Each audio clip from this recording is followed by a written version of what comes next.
So let us start. And yeah. So hello, I'm Alex from Igalia. And I work in the Chromium team where we have broad experience of working with customers who run the downstream projects based in Chromium.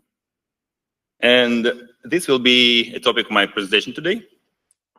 So before I come to the main point, I'd like to make a couple of notes. So first, this talk has a lot in common with a similar one made by Jose, my colleague, in the previous BlinkOn. And he's also author of a series of great blog posts about technical challenges of running a downstream project, with many things about how to maintain your code, how to do this, how to do that. So I recommend a reading if you're interested.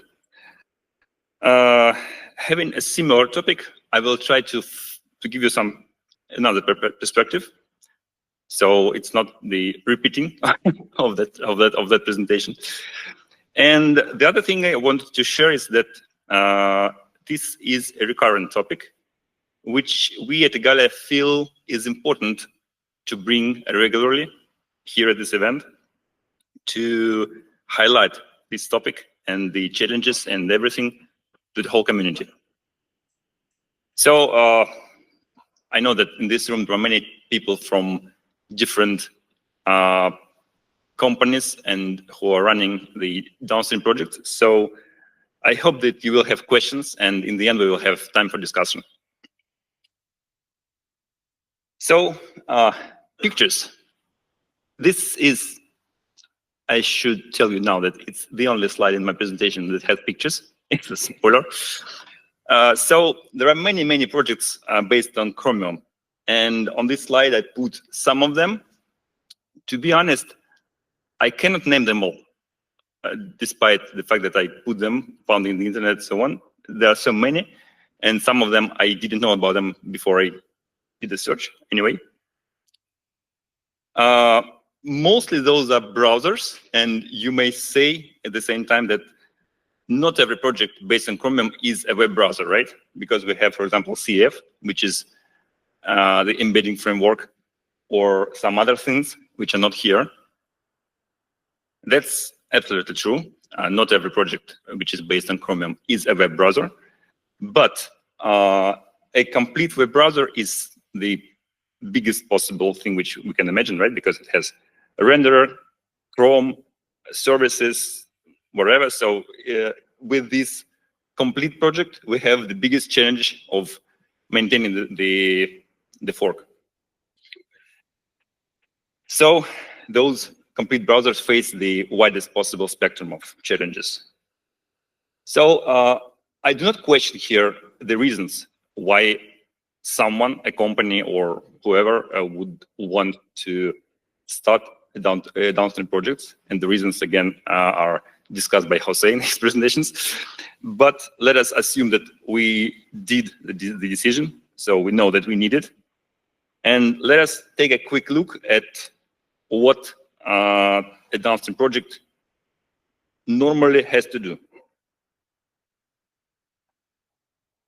So we have decided to start a new web browser based on Chromium. What do we do? This is what is displayed on this slide. We might call it like Chromium tuning. And it only needs to, we only change some colors or icons or visual things. And this is actually something which for a few projects is just enough. So they just change branding and do a couple of small things, and that's it. But of course, we don't stop there. So in most projects, it's only the tip of the iceberg, and we have much more to do. So we do the effort to bring some unique functions. And just to name some of them, when we want to add component extensions and probably implement some APIs for them. Or we'd like to change the new tab page, which is the thing which many users see all the time when they are working with the browser. So it's a good place to put something important. Also, the features may have some configuration that the users would want to define, and we want to let them do it. And finally, many projects start and risk, like they try to invent something new in the way we browse. It may be some innovative idea about collaborative browsing, or some better ways to handle the browsing history or bookmarks or whatever. So many browsers out there do it differently to how Chromium does it, and puts it like one of the important selling points to attract customers. And such new ideas require new custom UI things like side panels or toolbars or additional controls, or you name it. So those are the changes in the UI. So now when we have the product, we realize that the web browser is not just some program to browse the internet. It's a product that may require support, or we may want to have some feedback, some measurement tools to see how the features work in the world. So we need some like UMA or whatever. And some features require creating user accounts, or synchronizing the data between devices, or processing some data. So eventually we will need to upgrade the software. If we have a large user base, it will be the other challenge. For all those features, we will need the backends.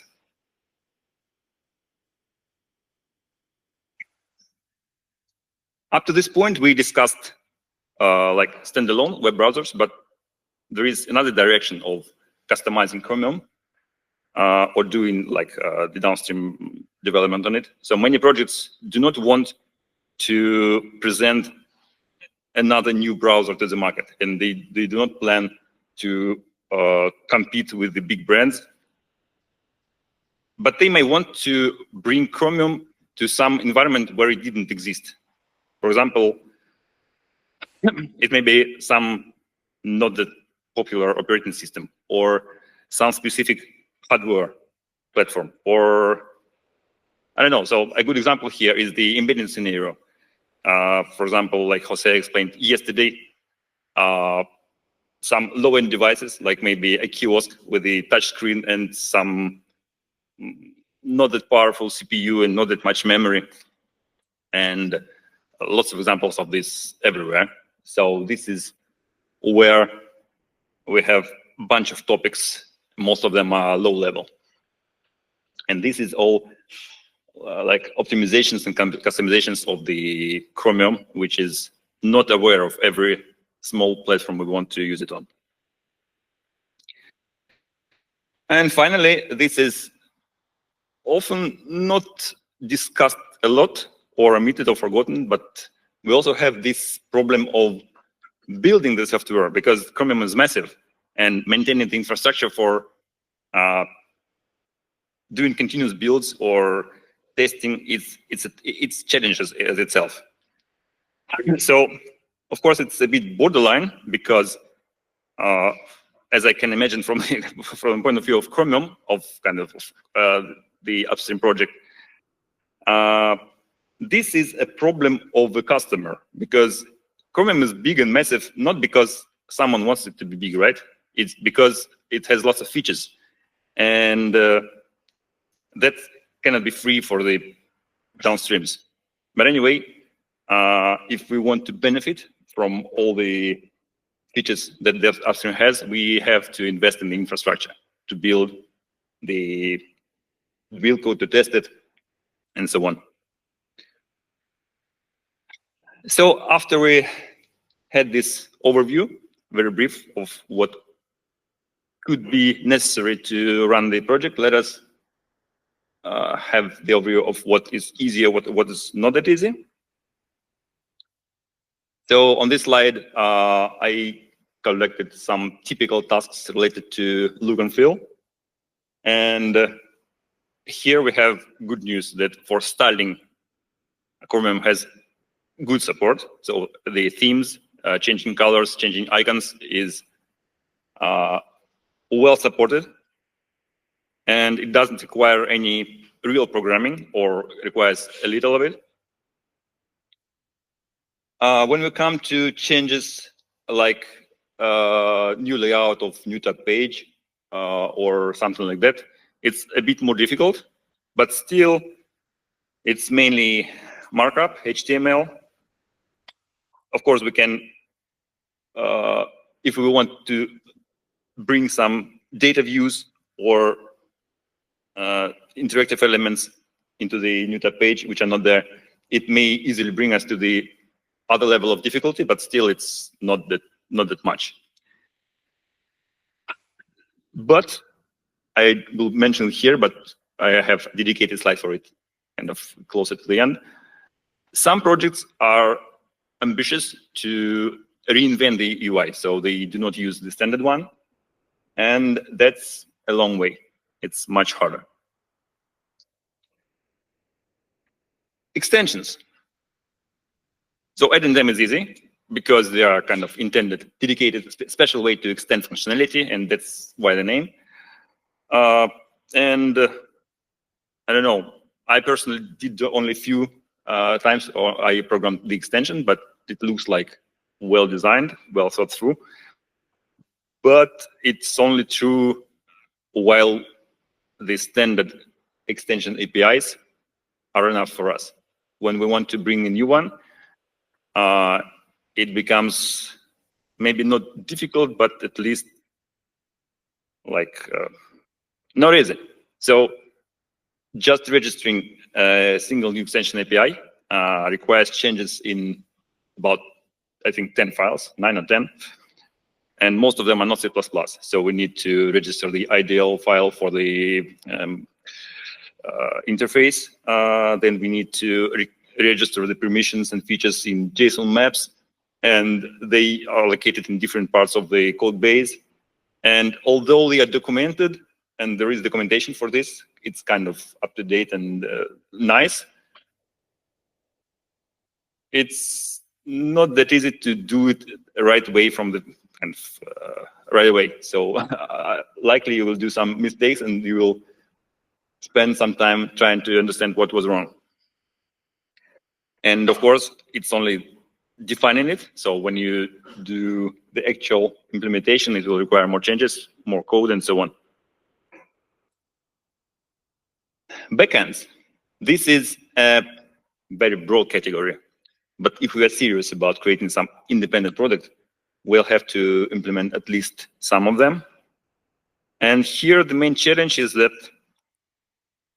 at least as far as I know, Chromium does not have even the sample or reference implementations for most of the backends. So yes, we have the interfaces, they are sometimes documented. I honestly do not have all the information here, but from the browser side, we know kind of how to send something, but the handling is totally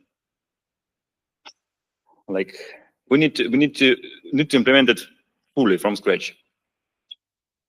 And the parts in the browser, they are disabled in Chromium by default, or sometimes just absent. Like for example, the user feedback, which is not on the it's on the side there. So the UI for it it's not present in Chromium. And if you want to do it, you need to do it by your own. So anything in this category will require substantial effort. You will need to implement servers, maintain them, and enable and probably customize the browser parts. When it comes to other customizations, we are in the wild, so it's hard to imagine all possible ways to change Chromium, and it's maybe even harder to provide extensibility on every possible way. So this topic doesn't have a lot of broad ways, but there is one case which I would like to mention. So when we need to implement to support a new platform, it may sound difficult and massive, but the ozone abstraction layer helps a lot. And with it, we can add the support for a new platform is in quite like straightforward way. So the minimum implementation is, I would not say easy, but if you know what to do, it's doable, and it will not take too much time. So to those who are interested, there is an example. I think it was in the other conference, but my colleague Maxim Tsesov did a presentation about implementing a new ozone platform, and he did it in 1 hour during the presentation with some examples. So it's not that much code, and it works. But I repeat, it's only the minimal implementation, and the full way may take years. So the Wayland support, which we were doing, how much did it take? Maybe a few years, right? And we're still not there, although close to the finish. So the custom UI, which I mentioned earlier, some projects replace the entire Chrome with the own implementation. So to have the special look and feel for the whole browser. And this basically means throwing off most UI code and using your toolbox of choice to implement everything for the windows, dialogues, whatever. The good news here is that Chromium does not have the single UI for all supported platforms. So this basically means that you have, well, first, the replacing the UI is doable. You can do it. And the second thing is that you have examples to look at, because like it's already done there. Different platforms use different toolkits. But it will not be easy. This is one of the massive things to do in the downstream.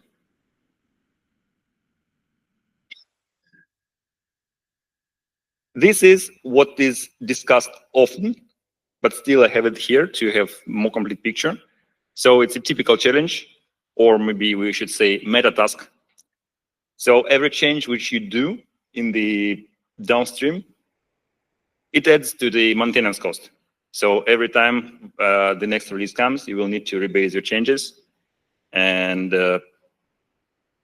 the more you do, the more you will have to rebase. And the task is to minimize the cost of doing it. So I will not discuss it here in details, because it deserves a dedicated talk, maybe even more than one. But just to remember that whatever we do, we will need to rebase it. Now builds and what is related to the builds. So getting power adequate for Chromium, for compiling and testing and wherever, it's kind of painful. Yes, a few years ago, we got Goma, and I think your client is open source too. No, I'm not sure.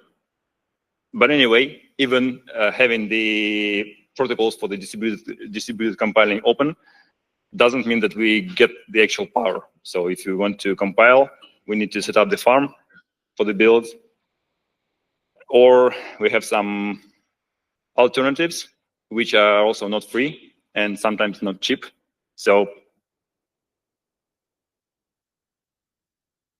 still difficult. And also we may want to set up tests and some other automation. And with it, I'm not aware of any standard approach. So kind of with our experience, every customer who is ambitious enough to make this automation do it their own way. So there is no single solution.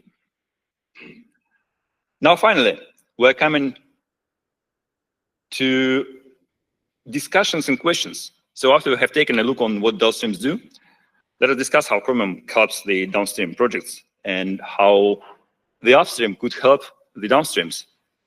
And before we start discussing it, I would like to mark several aspects here. So in the whole process, the the way the upstream could help, or it could be aware of what happens, comes to these things. First, we need to extend or customize Chromium in the downstream projects. Then the downstream may want to contribute back to Chromium. And also, two other things are maintaining the changes and maintaining the infrastructure. And here, I would say that the first part is kind of okay, because helping to extend or customize means writing the code in a way which would be welcoming to do alternative implementation for the things. And this normally comes down to making components with well-designed interfaces. And we have lots of examples in the code where it's done the right way. Like we have extensions, the ozone is just some examples. The backends, although they're not implemented, but we have interfaces for them. And on a smaller scale, in the code, we have many factories which instantiate objects with known interfaces, which is good for testing. And normally, the primary goal is to make something testable for unit tests. But also, it's good for replacing the implementation with something which the downstream project would want to change. But the other aspects are the discussion point. So how could we be more welcoming to contributions from the downstreams?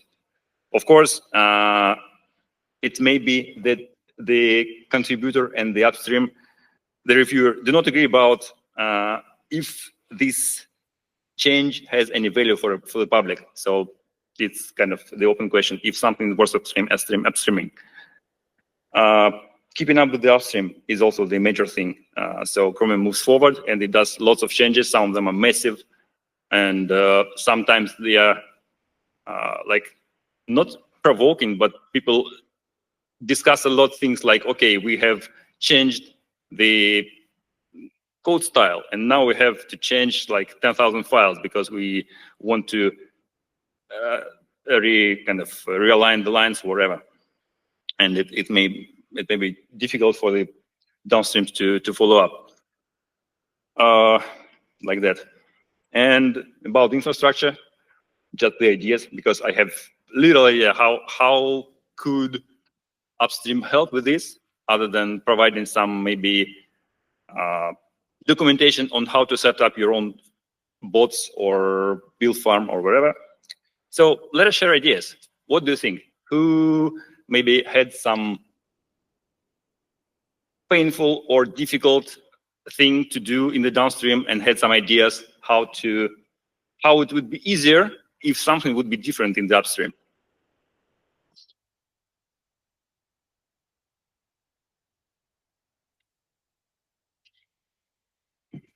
And we might have time for one question, but then we'll have to move on to the next one. So does anybody have anything?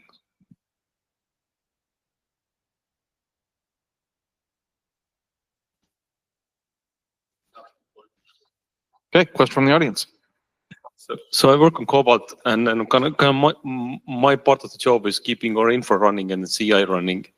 And we're very far downstream, and then we do things very differently from the build perspective. We actually started with Chromium, build infra, and so on.